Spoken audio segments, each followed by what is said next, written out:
With the crystal trophy in his hand, the man viciously beat his own brother. He laughed as Su Chen lay bleeding on the floor, revealing that years ago he was the one who intentionally reported him for cheating in the provincial tournament. It was a lie that ruined his brother's life, but that was just the beginning. The man confessed he then stole the guaranteed spot at Tsinghua University that should have been his brother's, and finally took the entire Su family fortune for himself. He told his dying brother that his life and everything in it belonged to him now, but what the man didn't know was that this wasn't the end. It was a memory from a past life. The story had actually started earlier, when a sick, 45-year-old Su Chen was desperately looking for a job. During an interview, the HR manager found the old cheating scandal on his record, called him a man with no integrity, then ripped up his resume and threw it in the trash. The manager ordered security to throw the sick, coughing man out, kicking him to the floor and mocking him for being a disgrace. Just then, the chairman walked in. It was Su Ming, his younger brother. Su Chen, realizing his brother was the boss, begged for a job just so he could pay for his medical treatments. But his brother just watched as security dragged him away. This humiliation led directly to the final confrontation, where Su Ming, his parents' favorite son, beat his genius older brother to death.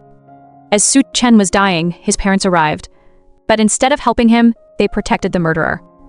His mother called Su Chen a disgrace who should have died sooner, and his father said the good-for-nothing should go to hell. Then, Su Chen woke up. He was young again, reborn in his family's mansion before everything went wrong.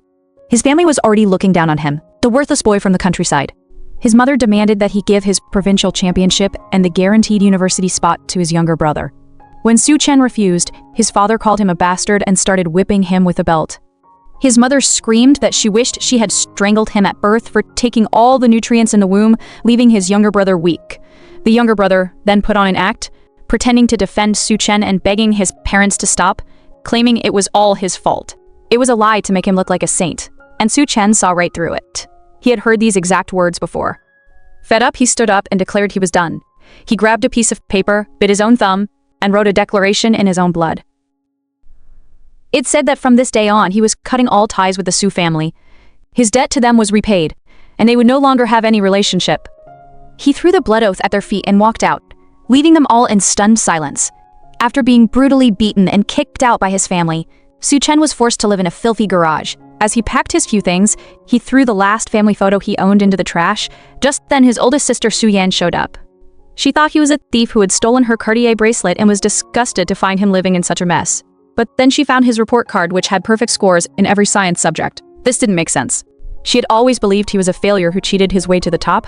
Back at the mansion, the family was celebrating getting rid of him, but Su Yan confronted her younger brother Su Ming. He tearfully admitted that their brother wasn't a bad person, revealing he was the one who broke the priceless vase and that Su Chen was just covering for him. But what Su Yan didn't know was that this was also a lie. The vase was a cheap copy Su Ming bought himself to frame his brother. He was the real bad guy. Back in the garage, his sister was shocked by the report card. Could it be that Su Chen never cheated at all? Just as she was questioning everything, she found his old worn-out shoes in the shoe cabinet and felt a strange hint of guilt. Su Chen suddenly came back. Without a word, he took the old shoes, the last gift she had ever given him, and handed them back to her. He was cutting his last tie to her. She told him if he walked out, he should never come back. As he left, he gave her a mysterious warning. The company's new health wine, the one she was the spokesperson for, had a problem. She brushed it off as nonsense, but later, alone in her office, his words stuck with her. She ordered her assistant to send a sample of the wine to a lab for testing right away. What she didn't know was that, in his previous life, her brother Su Ming had framed her using that exact wine. A plan that landed her in prison for life. His warning wasn't a threat, but a way to try and save her from the fate he had already seen. Now, having won the provincial competition and earned a guaranteed spot at Tsinghua University, Su Chen was at the awards ceremony. A girl named Tang Xian gave him a sandwich, and he agreed to tutor her in exchange for a month of breakfasts. Just as the principal called him to the stage to get his award, his father stormed in, publicly accusing him of being a cheater and demanding the school take away his prize. The crowd went wild with shock as his own father tried to destroy his future once again. The man's own father burst onto the stage, publicly accusing his son Su Chen of cheating in the provincial competition.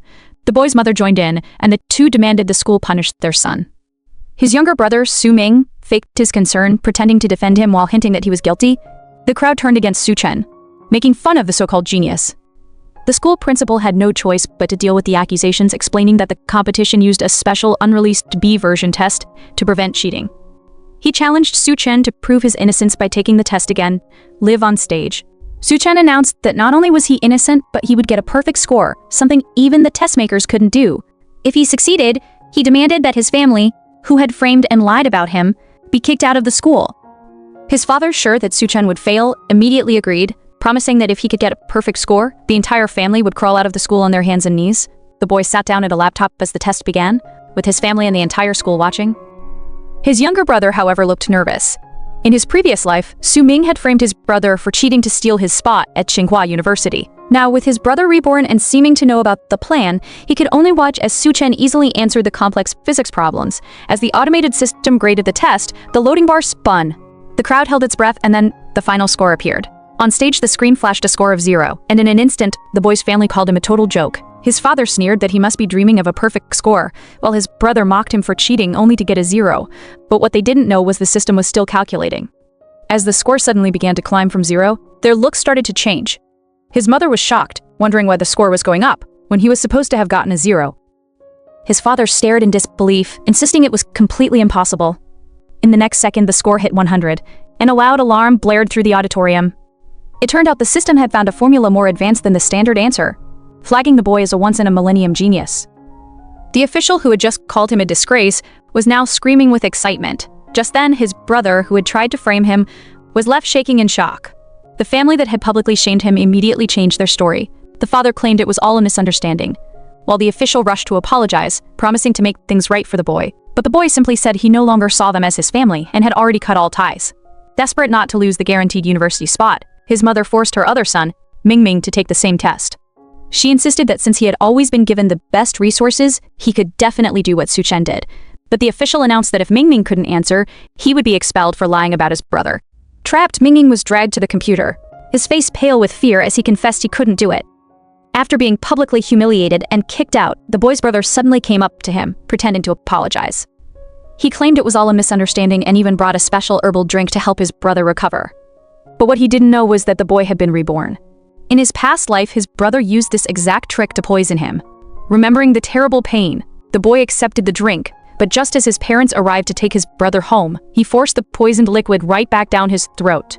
As his brother squirmed in pain from the poison, his parents rushed him to the hospital, promising to get revenge. They had no idea their troubles were just beginning. The boy's sister, a CEO, was shocked to learn from a lab report that their family's health wine had dangerously high levels of methanol. She immediately ordered a complete recall, a move that would cost their company a fortune. Desperate to find out who sabotaged them, she drove to the milk tea shop where her brother worked. She confronted him, demanding to know how he knew about the bad wine. The boy, who had been working to save money for a science competition, simply handed her a purchase order. His sister's eyes grew wide in disbelief when she saw the signature. It was their younger brother, the very same one now fighting for his life in a hospital bed.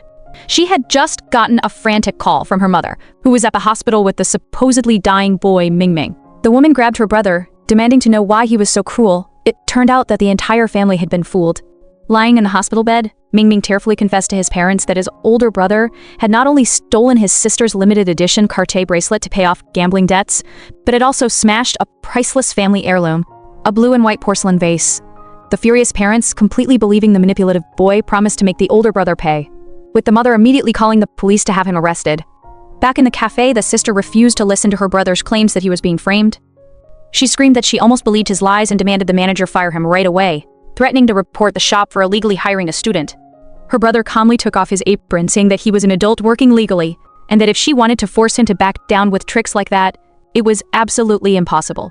He then gave her a final warning to be careful of the little villain lying in the hospital before walking away, leaving her totally stunned as their mother told the police to arrest her own son.